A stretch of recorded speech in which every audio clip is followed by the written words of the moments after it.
એટા રામપુરા પાસે ગાડીનું ટાયર ફાટતા અકસ્માતમાં ગંભીર ઇજાઓ।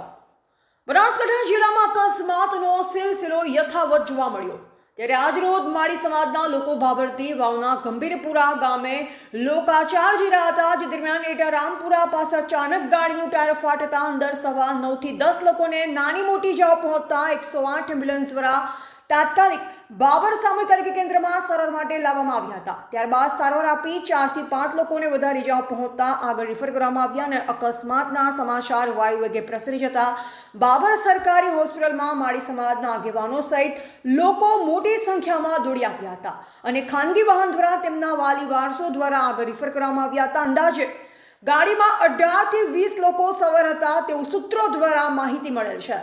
માળી સમાજમાં તંભીરપુરા ગામે એક મહેણું થતાં પાભર ગામના એક ગાડીની અંદર લોકાચાર જઈ રહ્યા હતા।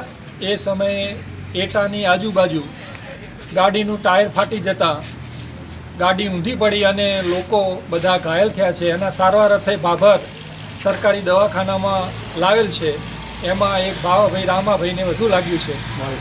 માળી સમાજના ભાવાભાઈ રામાભાઈને થોડું વધારે લાગ્યું છે। 3 જણને પાટણ રિફર કર્યા છે। બીજા 2-3 જણને જે લાગ્યું એમને પાટાપિંડી કરી અને ઘરે મોકલેલ છે। એવા ગોપાલ પૂજારા, સંબંધ ભારત ન્યૂઝ, બાબર, બનાસકાંઠા।